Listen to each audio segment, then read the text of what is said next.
Bom dia, meus irmãos.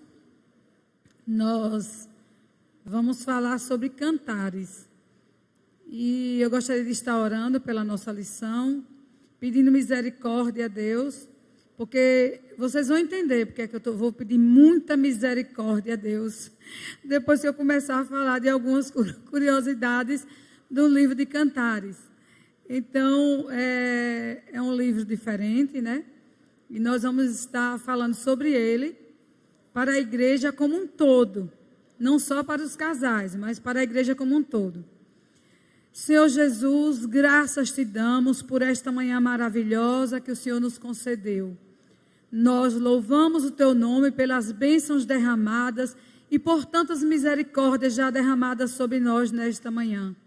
Pedimos ao Senhor que ilumine a nossa mente, que nós possamos falar somente aquilo que venha do Senhor e que nós, como igreja santa e pura, possamos estar meditando na tua palavra, que é um bálsamo, Senhor, é um livro orientador e bênção para as nossas vidas.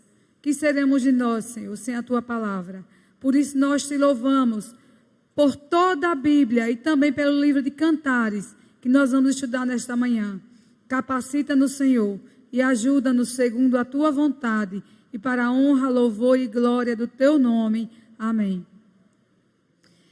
Meus irmãos, eu não tive muito tempo porque eu estava certa de que quem ia dar aula hoje era a Sheila. Mas ela tinha trocado comigo para novembro, não tinha trocado comigo para essa lição de hoje. Mas, graças a Deus que nós somos avisados a tempo e nós tivemos condições de estudar. Então, sobre Cantares, o nome da nossa lição hoje é O Marido Pactual. Quando a gente fala o marido pactual, já nos dá uma ideia do que seja o pacto, né? Já nos dá uma ideia de quem seja este marido pactual, pela graça e misericórdia de Deus. Então, nós vamos ler. Antes nós vamos falar que essa lição, ela trata da lição da expressão que diz tudo sobre Jesus, e também o livro de Cantares, para surpresa de muitos e de uma certa forma minha, ela também é sobre Jesus. E a gente costuma ver o livro de Cantares como um livro só para casais. Nós já estudamos Cantares em alguns grupos, cursos de casais, encontros de casais. No MMI, do qual nós fazemos parte, também nós tratamos de Cantares como um livro só para casais, que orienta os casais. E aqui, estudando a lição Tudo sobre Jesus, nós vamos ver que o livro de Cantares também fala desse Jesus, que já vinha sendo tratado sobre ele no Antigo Testamento, apontava para o Novo Testamento. Então, é tudo sobre Jesus, é Cristo revelado e anunciado no Antigo Testamento. Então, nós vamos ver de forma interessante essa lição. E aqui nós vamos ver também, só lembrar que nós começamos, descendente da mulher, o Senhor proverá um cordeiro, Jesus o cordeiro pascal, Jesus nossa inspiração,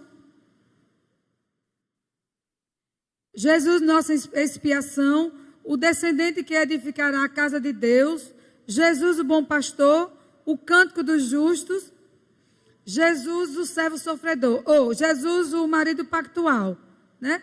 E depois as outras lições que se seguem até a lição 13, tudo sobre Jesus.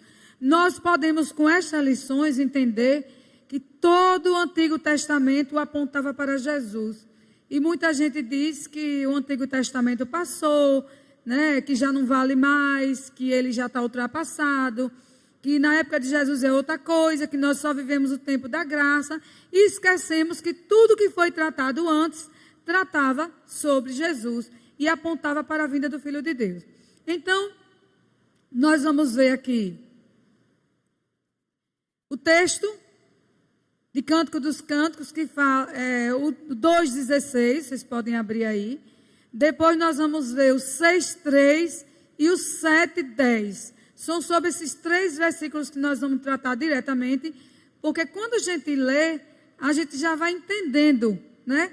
Como é que nós vamos tratar essa lição, vamos tratar dessa lição. Aí o texto base diz, 2,16, O meu amado é meu. O meu amado é meu. É tão lindo, é tão maravilhoso essa lição. É tão lindo tratar Jesus aí nessa forma que Cantares trata. É muito, muito, muito maravilhoso e é muito edificante para nossas vidas. O meu amado é meu e eu sou dele. Ele apacenta o rebanho entre os lírios. O outro diz, eu sou do meu amado. E o meu amado é meu. Ele apacenta entre os lírios. E o outro diz, repetiu aí, né? Eu sou do meu amado e ele tem saudades de mim.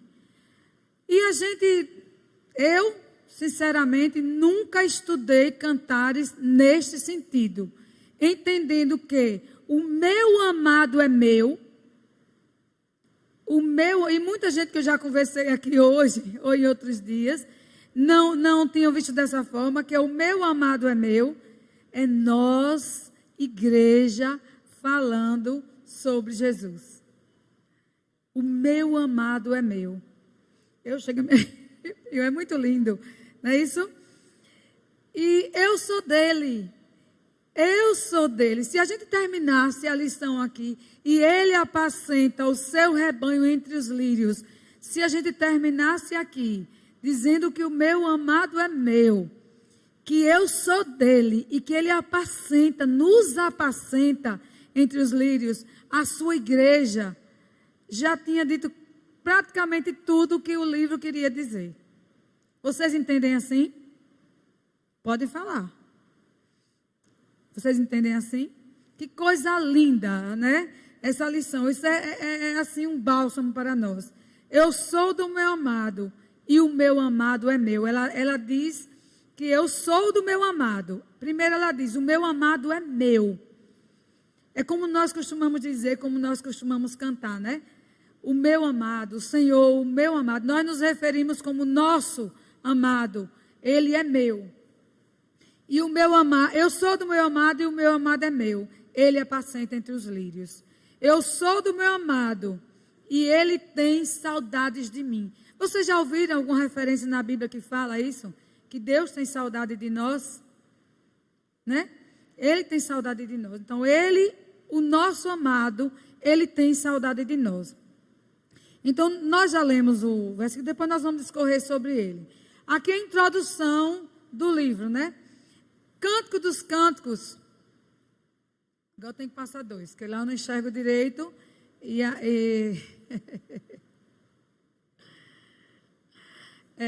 Cântico dos Cânticos é um livro fascinante, com uma linguagem exuberante, cativante e bela. Como é gostoso falar desse jeito. Como é lindo falar desse jeito, de coração, de alma, o meu amado é meu, né? É um livro, e a linguagem é muito bela, porque ela vai discorrendo como um relacionamento entre Deus e a igreja, entre o esposo e a esposa. É um livro que nos apresenta, meu amado está ali escutando, né, meu amado? É um livro que nos apresenta excelentes instruções para o nosso relacionamento conjugal, e também um relacionamento entre Cristo e a sua igreja. No entanto, quando entendemos que toda a Escritura dá testemunho de Jesus e sua obra, que é o que nós já vimos tratando, né? Não seria diferente em Cântico dos Cânticos. Se todos os livros vêm retratando Jesus, em Cântico dos Cânticos não seria diferente. Não seria, ele também fala de Jesus, né? Começando por Moisés e passando por todos os profetas, Jesus mostrou aos discípulos no caminho de Emaús que toda a Escritura testemunha a seu favor. Então começou lá nos profetas, começou no começo de Gênesis, e vai passando pelos profetas, e ele vai mostrando, vai contando, a Bíblia diz naquela passagem dos discípulos de Emaús, que Jesus vinha discorrendo até chegar ali para mostrar que a Escritura estava se referindo a ele. Então, todo o Velho Testamento já se referia a Jesus. Então, vamos adiantar. O apóstolo Paulo aplicou em seu princípio. Todo relacionamento entre marido e mulher que ele ilustra se refere ao amor de Cristo e sua igreja. Quando Paulo vai falando também, discorrendo sobre o marido e o esposo, o relacionamento, ele também está falando do relacionamento sobre Cristo e a igreja. No livro poético de Cântico dos Cantos, enxergamos a glória de Cristo e a beleza de seu relacionamento por sua livre graça para conosco.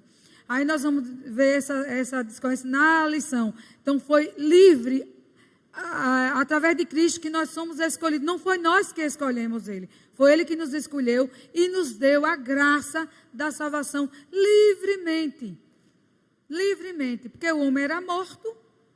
O homem era morto em seus delitos e pecados. E o morto jamais poderia escolher um caminho. O morto não fala, o morto não vê, o morto não sente. Então, pela graça de Deus, que nós somos salvos. Vós, mulheres, sujeitais, aqui já falando do que Paulo disse, né?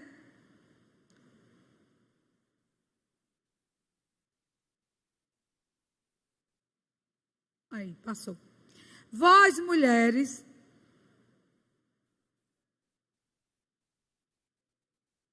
é eu que não sei ou é o negócio? Pronto, passou. Vós, mulheres, sujeitai-vos a vossos maridos como ao Senhor, porque o marido é a cabeça da mulher, como também Cristo é a cabeça da igreja, sendo ele próprio o salvador do corpo. Tratando sobre o casal, né? O relacionamento. Vós, mulheres, sujeitai a vossos maridos. Eu acho que tem uma anterior. Espera aí. Não é isso? Pronto. Porque o marido é a cabeça, assim, eu acho que é a primeira parte que está aqui. Pronto. Assim devem os maridos amar suas próprias mulheres como seus próprios corpos. Quem ama a sua esposa, ama a si mesmo. Porque nunca ninguém odiou a sua própria carne. Aí, depois nós vamos ver. Jesus não pode jamais odiar, como o marido não pode odiar a sua própria carne. E nós vamos ver como Jesus trata essa parte aí também. Porque nunca ninguém odiou a sua própria carne, antes a alimenta e sustenta, como também o Senhor a igreja. Porque somos membros do seu corpo, da sua carne e dos seus ossos. Por isso deixará o homem, seu pai e sua mãe, e se unirá à sua mulher, e serão dois uma carne. Grande é o mistério, digo, porém, a respeito de Cristo e da igreja. Pensem nessa situação. Nunca, em dias da minha vida, tinha visto desta forma este ensinamento. Por isso deixará o homem seu pai e sua mãe, e se unirá à sua mulher, e serão dois uma carne. Grande este mistério. Digo, porém, a respeito de Cristo e a igreja. Agora vejam o que ele está querendo dizer. Cristo deixou o Pai e veio para a terra, nasceu de mulher, e ele se uniu à igreja. A igreja é carne da carne de Cristo, osso do osso de Cristo, e ele diz, porém, é a respeito de Cristo que eu digo isso. Quando o homem deixa a sua mãe, quando Cristo deixa o céu, o seu Pai, ele diz o mistério que há nisso. Cristo unido à igreja. Nós somos unidos em Cristo. E através disto, nunca, jamais, Cristo vai abandonar a sua igreja. E por que é que no casamento o homem não deve jamais abandonar a sua esposa? Interessante, né? Por que é que não pode ter separação? Porque a relação que está dizendo é a mesma aqui. Cristo jamais vai abandonar a sua igreja. Cristo jamais vai abandonar a sua igreja. Então, a esposa não pode abandonar o marido. A igreja pode abandonar a Cristo. Ela existe sem Cristo. E nem o esposo abandonar a sua esposa, porque eles são uma só carne. Que mistério, não é isso? Que interessante essa correlação. Grande é este mistério. Digo, porém, a respeito de Cristo e da igreja. Assim também vós, cada um em particular, ame a sua própria mulher como a si mesmo, e a mulher reverencie o marido. A igreja deve reverenciar quem? A Cristo. A Cristo. Ele fala da relação de uma forma tal, de marido e esposa, de esposa para esposo, de Cristo com a igreja, da igreja para com Cristo. Então, em várias passagens da Bíblia, nós vamos ver essa relação de Deus com a igreja, falando de casamento, de relacionamento. Lá em Isaías, lá em Oséias, e fala da mulher adúltera, né? Ou do homem adúltero, do adultério como pecado. Então, a relação de Cristo com a igreja, quando ele fala adultério, ele fala do pecado.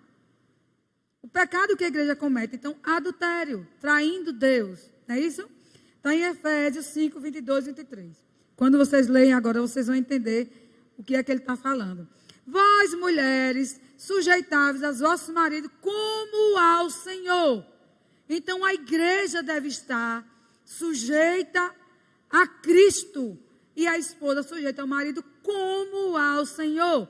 Porque a esposa não pode se rebelar contra o marido. Porque a igreja pode se rebelar contra Cristo.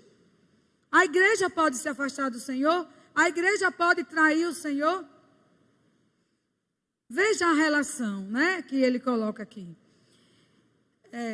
Porque o marido é o cabeça da mulher, como também Cristo é a cabeça da igreja, sendo ele próprio o salvador do corpo. Então, a salvação, o conselho é: obedeçam, mulheres. Maridos, amem suas esposas como Cristo ama, e mulheres se submetam como a Cristo. Porque a igreja tem que obedecer a Cristo. Não pode se rebelar contra ele, não é isso?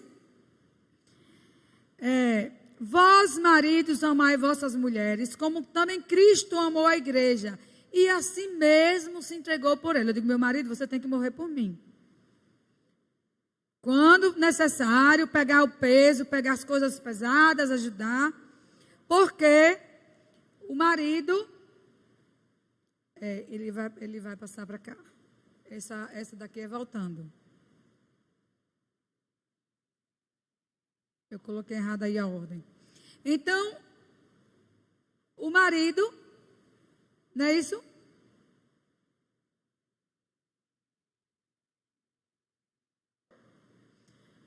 E aqui nós vamos ver, deixa eu ver onde é que eu estou, viu? Porque está diferente. Pronto.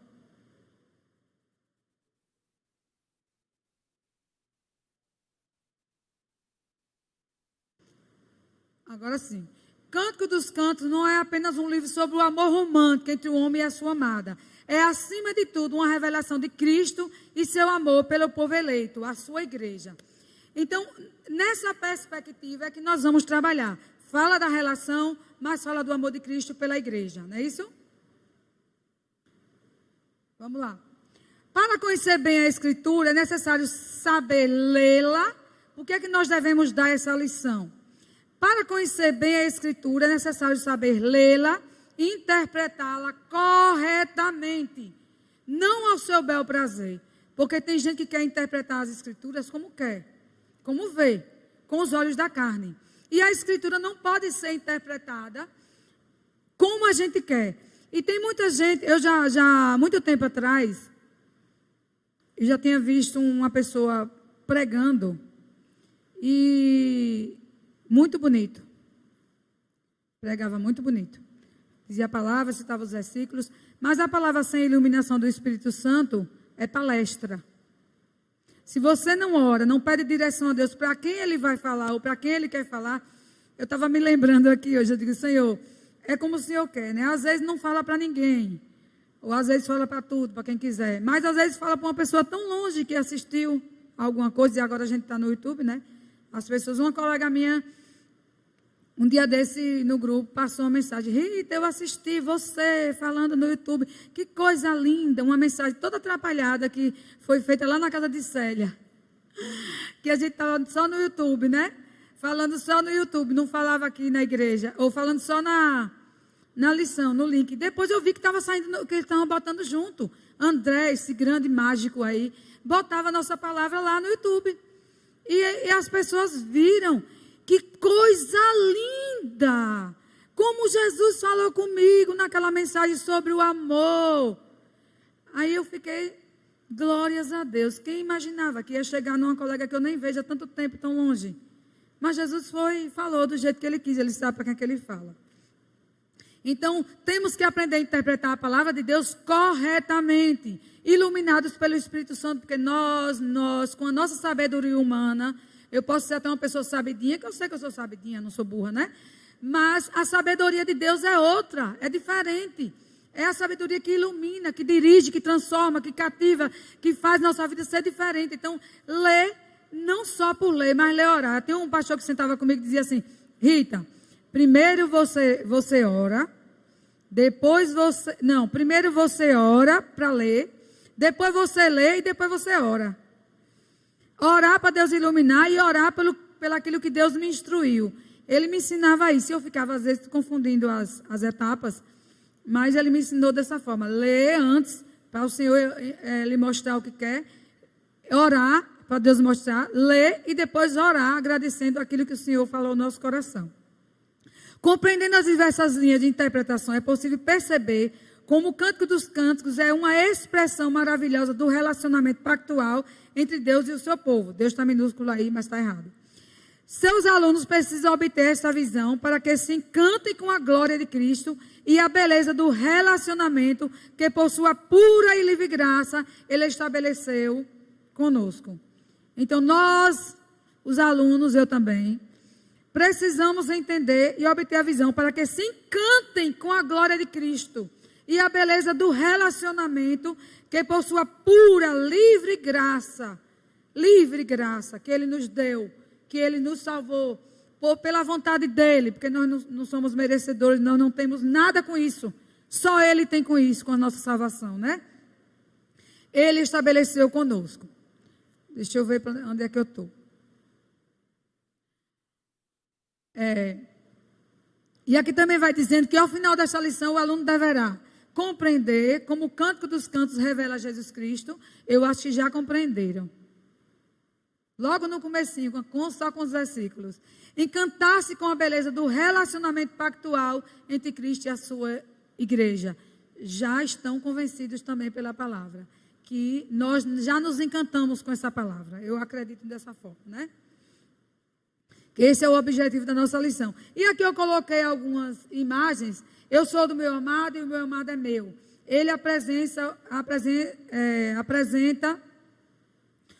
o rebanho entre os lírios. Ele diz que ele apacenta. Então, ele era um pastor, ela era uma pastora. E aqui, uma figurinha, eu sou do meu amado e o meu amado é meu. Tão lindo, tão sentimento que eu achei esse menininho aí, abraçando, como que ele diz assim, que coisa maravilhosa, que sentimento gostoso, eu sou do meu amado e o meu amado é meu. Gente, que merecimento nós temos? Pensem, um Deus santo, puro, nós sermos dele e ele ser nosso, nos dá o direito de dizer, meu amado, eu sou dele, eu que não mereço, sou dele e ele é meu, ele é nosso, ele é nosso, mas ele é meu. Que lindo, né?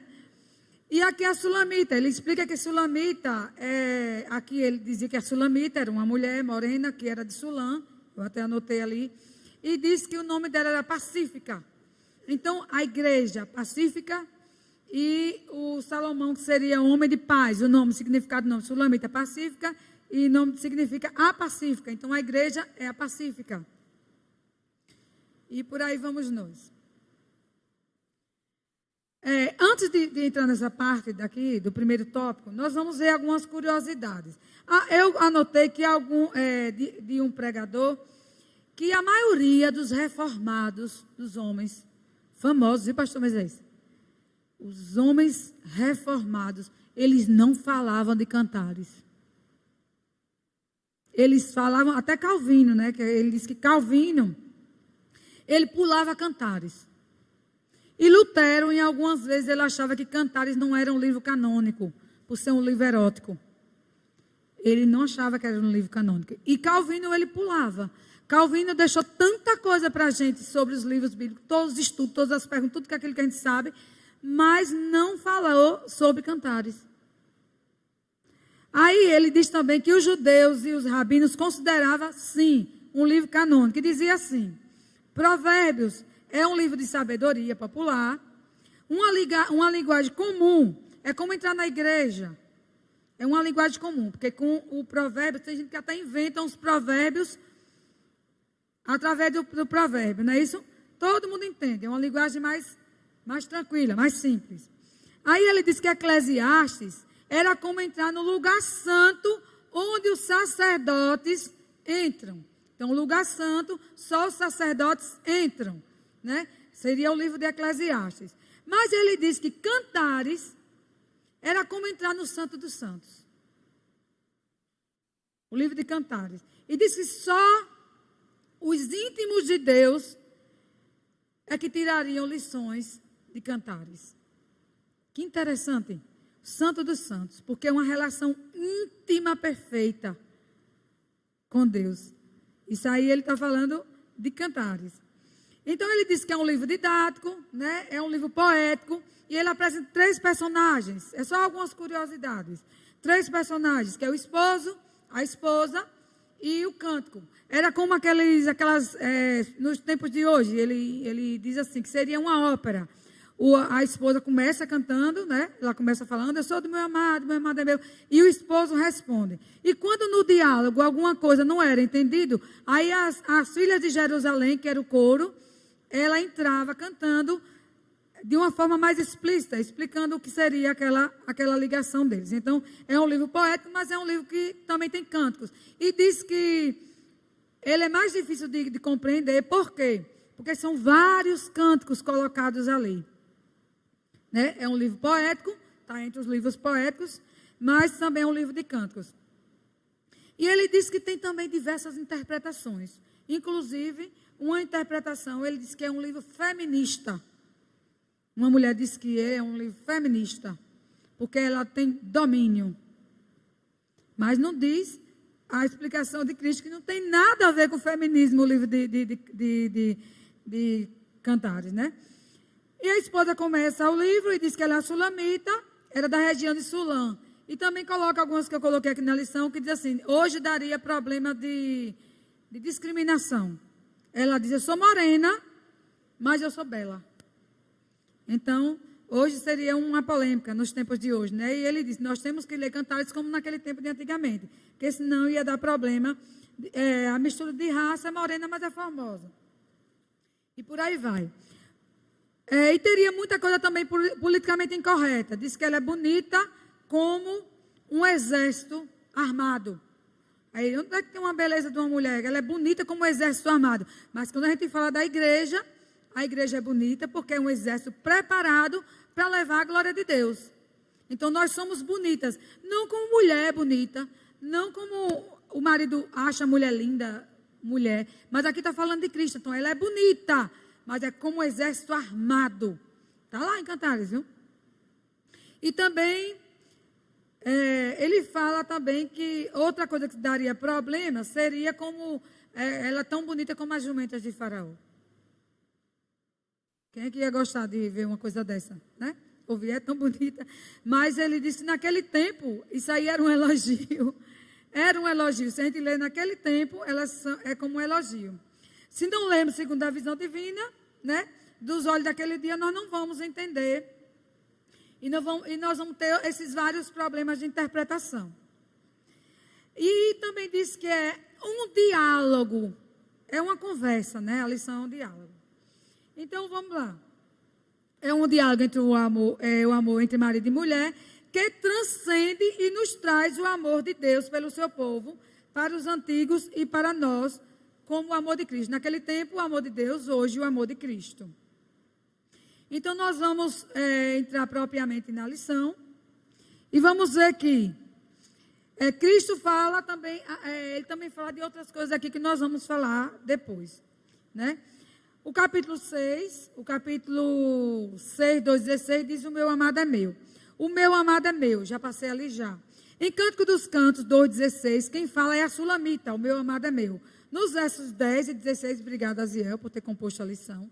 Eu fiz umas alterações, quem preparou os slides foi Aziel. Vemos que o noivo fez uma aliança com a sua noiva, e tudo que ele possui agora é dela. Então a glória do Senhor. Depois da aliança, tudo que é do marido não é da esposa? Para nós também, o que é do Senhor será nosso. Então, tudo que é dele é dela. Aqui diz que não existe comunhão parcial de bens. Né? A lição diz, não existe. Que quando a gente vai casar, vai ligeirinho fazendo a comunhão parcial de bens. Quem já tem alguma coisa, né? Foi o que minha família logo me alertou. Cuidado quando for casar, faça a comunhão, porque você tem seus filhos. Mas aqui está dizendo que não existe isso. É comunhão total, plena de bens. O que é do Senhor é nosso, o que é nosso é do Senhor. Então, a igreja é do Senhor. Então, não existe comunhão parcial de bens. Há comunhão total de bens. Aí ele diz também que nós temos aí uma imagem do nosso relacionamento com Jesus Cristo. É a graça invencível para com que o Cristo oferecido no Evangelho seja de fato nosso. Então, a graça que o Senhor nos deu, ela é invencível. A palavra diz que quando o Senhor nos levou para Ele, nada nos separa dEle. Nada nos separa do Senhor. Então, nós somos dEle, então essa graça é invencível. Não há diabo no mundo que nos tire das mãos do Senhor, nos arrebate das suas mãos. Essa graça é invencível. Deixa eu passar ali.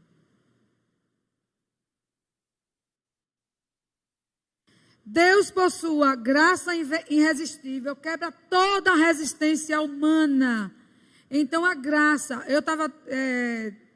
a gente fez um pacto com algumas irmãs de orar pelos filhos das mães da igreja, os filhos desviados. Então, todas as mães estão incluídas. Filhos que têm problema com droga, com homossexualismo, com outras coisas, nós estamos orando. Eu até estava conversando com a Ana sobre isso agora de manhã. Aí, minha mãe falou assim, um irmão meu rebelde, ele diz um monte de coisa, um monte de abominação. Inclusive, ele disse que o Papa, ele está certo. De casar homossexuais. Ele falou essas coisas. Então, minha mãe diz assim, agora eu só faço orar. Porque tudo que eu tinha de dizer, eu já disse. Então, agora eu só faço orar. Então, se ela só faz orar, ela crê nessa ação irresistível do Senhor. Né? Essa ação que quebra toda a resistência humana. Pode estar rebelde como for. Os nossos filhos, nossos parentes, nossos irmãos, podem estar rebeldes como for. Quando o Senhor for o tempo, o Senhor vai salvar, vai libertar. Eu creio nisso. É claro que a nossa obrigação como igreja é orar. Mas nós sabemos que no tempo certo o Senhor vai trazer. Eu digo às mães, minhas irmãs, eu passei 25 anos no mundo. Apartada, divorciada do Senhor, pecando. Né? Pecando, adulterando. Na relação de Cristo com a igreja é adultério. Pecado. Quando a gente se afasta, a gente não ouve. Quando a gente faz as coisas contra o Senhor, a gente peca, a gente adultera, a gente trai o Senhor. Eu passei 25 anos e o Senhor me trouxe de volta. E me trouxe arrependida, chorando, clamando. Quanto tempo eu perdi longe do Senhor. Eu poderia ter mais conhecimento, eu poderia ter levado mais o amor de Deus a outras vidas. Quanto eu me arrependo. Quanto de arrependimento o Senhor trouxe ao meu coração. Porque a graça é irresistível. Ninguém consegue. Quando Jesus quer salvar, ele derruba lá no caminho de Damasco, cega e traz de volta. Com aquele amor irresistível, com aquela graça irresistível, ele traz de volta. Então, quem tem parente, quem tem filho, quem tem irmão, quem tem qualquer parente no mundo, o Senhor traz de volta, porque Ele aprove a Ele, e Ele ama muito mais do que nós. Eu digo sempre, você ama, mas o Senhor ama muito mais. O amor dele é incomparável. Então, é irresistível. Paulo era perseguidor e ele não resistiu ao chamado do Senhor. Não existe resistência contra o Senhor. Os homens rejeitam a Jesus por causa do pecado e os escravizam. Eles dizem que não é a graça que eles rejeitam. Eles rejeitam a Cristo por causa do pecado. Porque o pecado os escraviza e Cristo liberta. Então eles resistem a Jesus. Nenhum pecador, por sua natureza, consegue perceber a beleza de Cristo. Nenhum deles. São cegos, como eu estava cega. São cegos. Mas aquela sementinha plantada um dia no coração dos seus filhos, dos seus parentes. Um dia, aquela sementinha, o Espírito Santo vai falando, vai trazendo a memória. E ele resgata. Ele resgata porque é tão irresistível. Você diz, eu voltei. Eu não sei nem por que eu voltei. Um dia o Senhor falou comigo no ônibus. Um colega que nunca foi crente chegou para mim e falou de Jesus. Você não era crente? Por que não volta para Jesus? Eu digo que você é crente. Sou, agora eu sou pastor. Um crente que eu conheci na faculdade depois de alguns anos. Ele disse, você não precisa muito para voltar para Jesus. Só é você pedir perdão. Eu, não, Jesus não quer saber de mim não. Já pequei tanto, todo mundo aí perdida. Aí ele dizia, só falta você se arrepender e dizer, perdão, Senhor. Que Ele lhe abraça e lhe traz de volta. Que coisa mais linda. É Ele que fala ao coração. E a gente se arrepende e volta. Mas é Ele quem fala. É Ele quem busca. É Ele quem pega no ônibus. É Ele quem busca lá na macumbaria. É Ele quem busca lá na homossexualidade, na festa. Qualquer lugar Ele vai buscar lá. Porque Ele é Deus. E a sua graça é irresistível. A graça vence todas as barreiras. Remove a cegueira. E assim podemos dizer, sim, Ele é meu. É um privilégio para nós sermos dele. Vemos a beleza da sua divindade e humanidade quando ele veio. Nós vemos a beleza de Deus, santo, e vemos a beleza de Deus, Deus homem. Porque ele se tornou homem que nós podemos, segundo o pregador estava ouvindo, abraçá-lo na glória. Ele diz até, se eu tiver coragem, abraçar. Porque ele se tornou homem. Então nós podemos contar com isso, nós podemos vê-lo. Porque nós vemos Jesus em divindade e em santidade.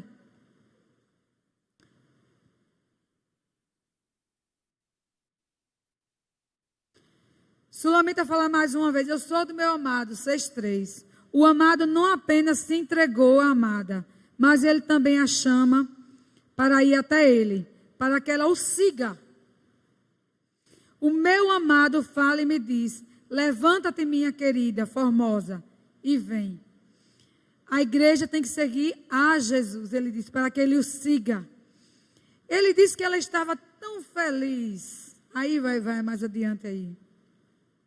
Que ela estava tão feliz com ele, tão tranquila, porque ele estava ali, que ela descansou. Ele é meu amado, né? Ele é meu amado. A vida cristã inclui se levantar e seguir a Cristo, nosso amado. Não basta permanecermos parados, pensando, ele é meu amado.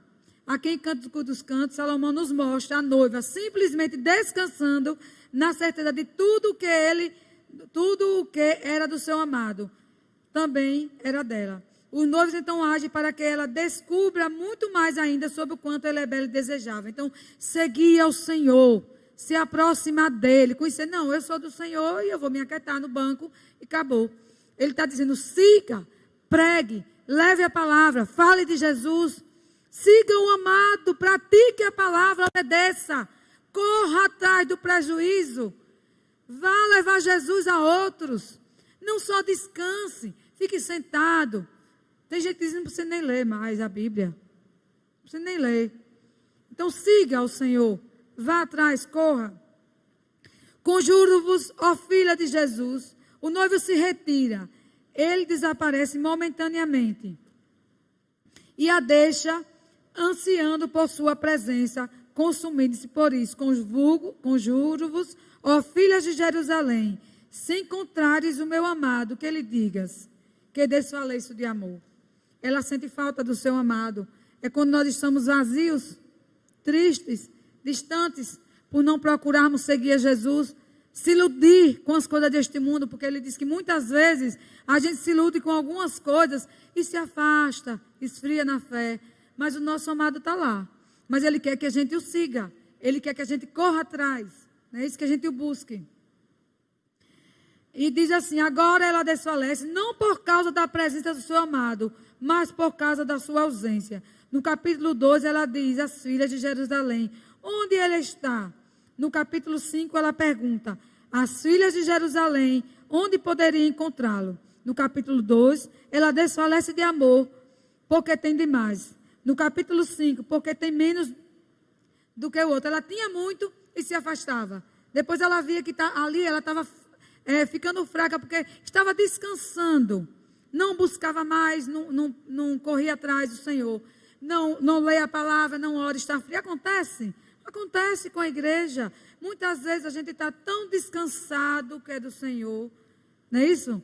Tão descansado que não busca na hora. E a pandemia serviu muito para a gente orar, buscar, ler, clamar ao Senhor, conhecer mais o Senhor, se achegar mais a Ele. Eu acredito, né? Então, aqui mostra várias fases em que ela está buscando e que ela está separada. Descansou, né? O meu amado fala e me diz. O amado não apenas se entregou à amada, mas ele também a chama para ir até ele, para que ela o siga. O meu amado fala e me diz, levanta-te, querida minha, formosa, e vem. E é assim que o Senhor diz à igreja, vem, vamos para a batalha, vamos falar de Jesus, vamos buscar o Senhor, vamos sentir esse desejo íntimo, como o pregador disse lá. Vamos sentir esse desejo íntimo de estar com Ele. Porque não tem maior prazer do que estar nos pés do Senhor. Do que estar aos pés dEle, clamando e buscando. E nessa intimidade desse casamento aqui. E ela clama porque Ele está longe, né? Às vezes, de modo a nos tornar discípulos obedientes, nosso amado se retira de cena. Ficamos sem a consciência da sua presença e proximidade.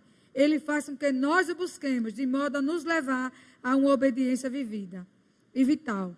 E isso não prova de que Ele não nos ama.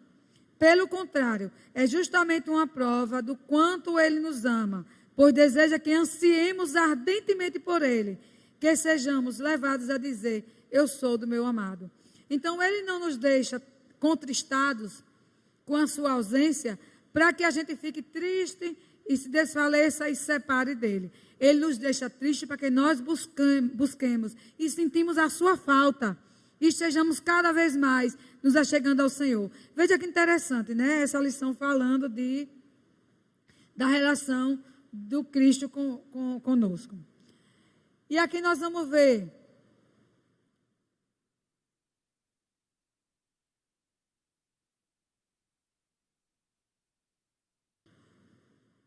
o noivo desaparece momentaneamente e deixa a noiva ansiando por sua presença. Quem é que não sente falta? Não é isso? Um dia desse, uma irmã pedia oração, dizia assim, minhas irmãs, ore por mim, eu estou tão fria, eu estou tão distante, eu quero estar perto de Jesus, eu sinto falta de estar perto de Jesus, com aquele amor, aquele fogo, aquele primeiro amor, né? Eu sinto falta. Eu achei assim, humilde da parte dela, ela pedia oração, né, pedia ajuda. Eu disse, minha irmã, tem que ler a palavra. E quando a gente está lendo a palavra, o Senhor está conversando conosco, está nos animando, está nos fortalecendo e orando. Porque eu posso orar por qualquer um que esteja querendo que Deus chegue, mas quem pode fazer? Né? Quem pode fazer isso? Se não for cada um, a sua intimidade com Deus. Eu posso orar para Deus despertar, mas eu acho que cada um tem que buscar intimidade com Deus. E aqui, conjuro-vos, ó filha de Jerusalém, se encontrares o meu amado, que ele diga que eu desfaleço em amor. Às vezes, de modo a nos tornar discípulos obedientes, nosso amado nos retira de cena e nos faz que o busquemos, de modo a nos levar a uma obediência vivida e vital. Vívida e vital. É uma obediência vívida e vital para a nossa vida. Não existe vida com Cristo se não estivermos em união com Ele, em comunhão com Ele e nesse eterno amor. O nosso relacionamento com Jesus não basta para parar na posse de Cristo. Ele é meu. Não basta parar, Ele é meu, né? É necessário se levantar e seguir Jesus, o nosso amado. Aqui eu já falei sobre isso, né? Que ele fala que hoje seria uma discriminação e que a gente não entenderia se não fosse naquele tempo. Há uma égua dos carros de Faraó. Eu te comparo, amada minha. Que ninguém quer ser comparado a uma égua. Nós falamos sobre isso. O teu umbigo como uma taça redonda que não falta bebida. O teu ventre como um montão de trigo cercado de lírios. Quem é que quer achar que isso aqui é um relacionamento de Cristo com a igreja? Mas ele diz, é um relacionamento e fala de erotismo, de santidade, de coisa, de achego, de intimidade que só um homem tem com a mulher. Porque qual é a intimidade? Com quem que nós temos tanta intimidade? Com o nosso marido. Então fala de intimidade. Não repareis em eu ser morena, isso também já foi falado, né? Já falamos sobre isso. Dessa diferença, dessa linguagem. Depois a Sulamita diz mais uma vez: eu sou do meu amado e ele tem saudades de mim. A versão corrigida fiel diz: eu sou do meu amado e ele me tem afeição. Então essa saudade que o Senhor tem de nós, né? A saudade mencionada aqui não significa que o noivo sente a falta da sua noiva. A ideia repousa no desejo que você tem pela pessoa amada. Por exemplo, quando você está longe dela. Então, quando está longe, aquela saudade, aquela afeição, né? Quando a gente viaja sem o marido, que a gente vê coisas interessantes e quer que o marido veja, né, marido? Eu digo: meu marido, eu vi tanta coisa bonita, eu queria tanto que você estivesse comigo, mas às vezes não dá. Mas tem muitas coisas que a gente quer ver e a gente quer compartilhar com ele. Ele também, minha esposa, eu vi isso assim tão bonito, queria tanto que você visse. Não existe isso? Queria tanto que você visse, mas infelizmente não estava. Às vezes traz na foto, né? Na foto mostra. O foco não está na ausência, mas no sentimento que você percebe em seu coração quando pensa na pessoa amada. E fala da afeição, aqui está repetindo. Se ler com atenção os capítulos 6, 4 e 7, 9, vai perceber que todo esse trecho é composto de palavras do noivo sobre sua noiva. E daí que ela tira a sua certeza: eu sou do meu amado e ele tem saudade de mim. Ele diz assim: o esposo, ele tem tanta saudade, ela tem tanta certeza que ele tem saudade dela. Por que ele tem certeza que ele tem saudade dela? Por causa dos elogios. Por causa dos elogios que ele faz a ela. Ele diz que ela é minha, ela é assim, ela é assada, e vai elogiando ela tanto que ela diz: eu tenho certeza que ele é meu. Eu tenho certeza que ele tem saudade de mim. Então é como Cristo elogia a igreja. Minha amada, menina dos meus olhos, minha noiva, não é isso? Então, como Cristo elogia, tem eu não sei se eu coloquei aqui. Não, coloquei não. Ele elogia tanto, tanto, tanto, que ela diz: eu tenho certeza que ele tem saudade de mim. Porque ele já disse o que ele tem de dizer. Tem outro versículo lá que vai dizendo isso. No 6, 4. Vamos ver aqui no 6, 4. E no 7, 9. O que é que ele diz? Minha querida, você é bonita como Tisa, encantadora como Jerusalém, impressionante como um exército com bandeiras. Os elogios, né? Aí vem no 7 e 9. Os seus beijos são como bom vinho, vinho que se escoa suavemente para o meu amado. Deslizando, a esposa diz: vinho que se escoa suavemente para o meu amado, deslizando entre os seus lábios e dentes. Os seus beijos são como vinho. Então, tantos elogios que ele faz a ela, como Cristo ama a igreja e deu a vida por ela, tantos elogios, que ela tem certeza que ele está distante, mas ele tem saudade dela. Então, mesmo quando as pessoas estão distantes, né, estão afastadas, são assim tristes, a gente sabe que o Senhor ama, que o Senhor tem saudade, e Ele deixa triste para que as pessoas se aproximem do Senhor, para que as pessoas sintam falta e busquem a Ele em oração, na leitura da palavra, em comunhão, em obediência ao nosso Senhor. Esse é o objetivo de toda a nossa experiência cristã, que saibamos que o Senhor, nosso amado, tem desejo por nós. E aqui eu tinha anotado algumas coisinhas ligeirinhas,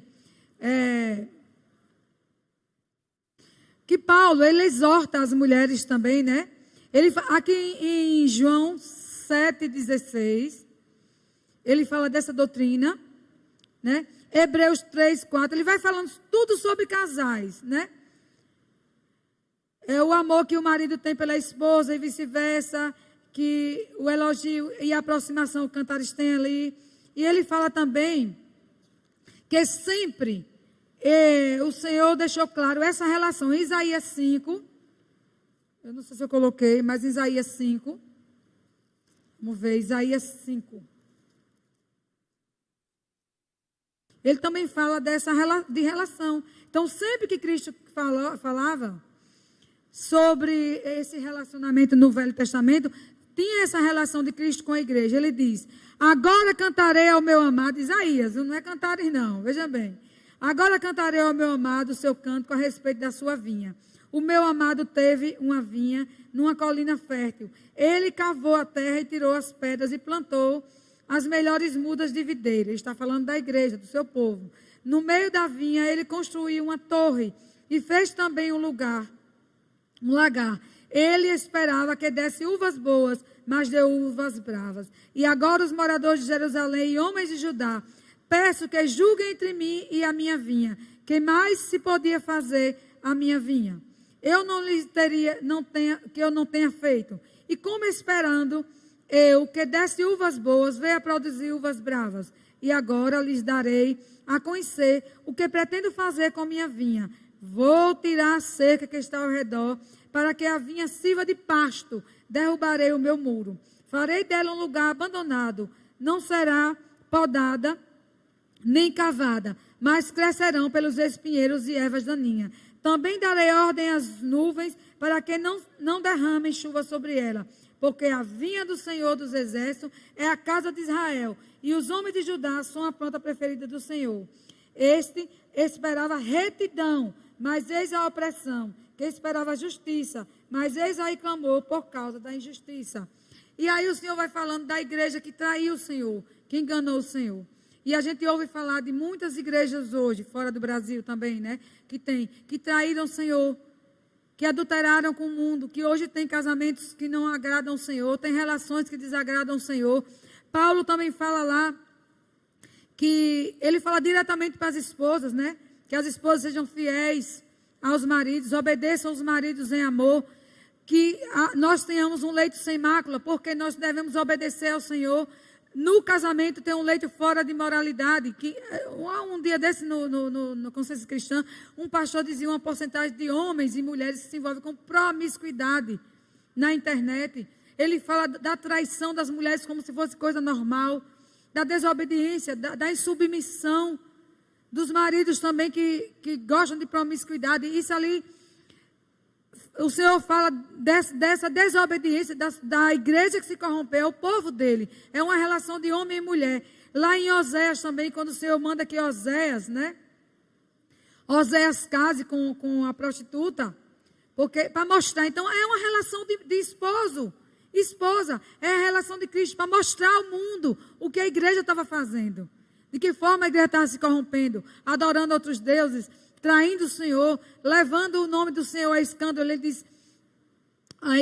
diz, vai casar com a prostituta, vai dar o nome do filho que não é dele, que não é do Senhor, porque ela traiu o Senhor. E por aí ele vai ensinando a igreja, a traição da igreja com o Senhor, né? E Paulo fala diretamente às mulheres, como a mulher deve ser, que a mulher... Ele não diz assim, marido, vá dizer à sua esposa que ela deve amar, que ela deve submeter. Não, ele fala, mulheres, que se submetam ao seu marido, porque um completa o outro. Nós completamos através do nosso trabalho ao Senhor, da nossa obra em Cristo. E o Senhor nos completa. Então, essa relação de amor, a submissão da mulher e o amor do marido pela esposa. Então, é esse o objetivo de toda a nossa experiência cristã, que saibamos que o Senhor, nosso amado, tem desejo por nós. Gente, é muito pequenininho, né? O tempo que nós temos. Essa lição é maravilhosa. Eu tinha colocado algumas coisas aqui, mas não dá mais, né? Então, só lembrando que é uma relação de intimidade com Deus, uma relação de essência, né? E é uma relação que dá diretriz à sua igreja como agir. E quando Paulo se refere a Cristo como diretriz, é que Cristo deixou o seu pai para se unir à igreja. E nós deixamos nossos pais para se unir aos nossos esposos. Então, essa visão de Cantares. Conclusão, Cristo é maravilhoso e é o nosso amado. É o amado da nossa alma, né? Que amor tão grande.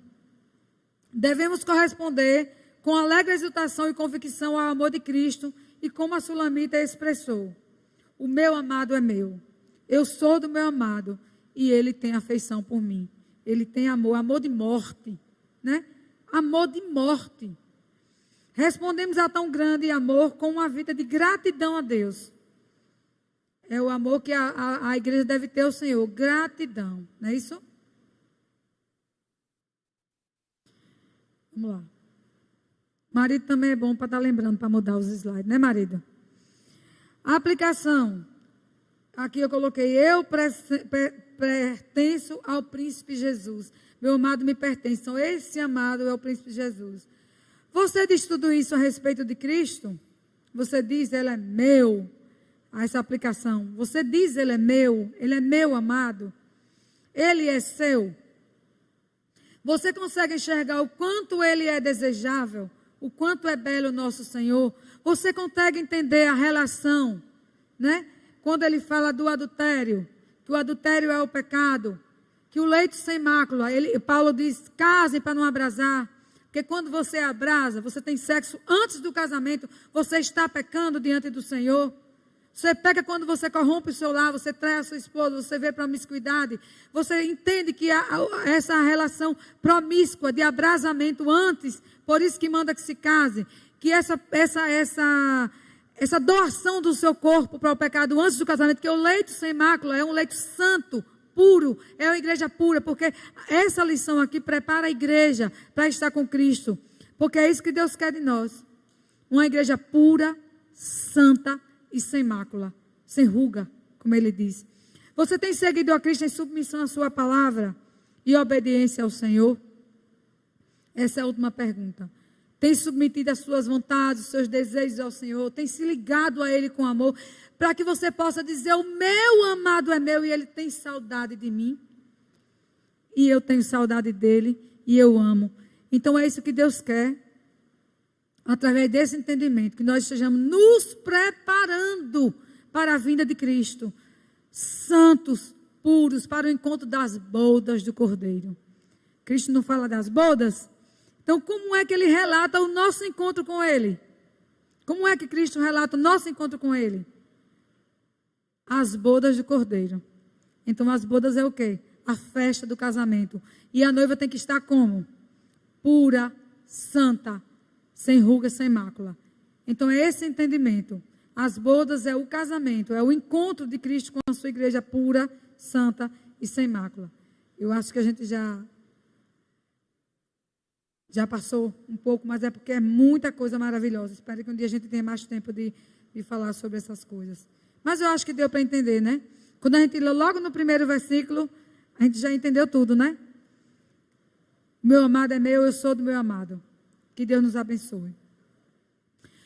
Senhor Jesus, graças te damos pela tua maravilhosa palavra. Que delícia, Senhor. Que maravilha, Senhor. Que bênção é desfrutarmos da tua palavra.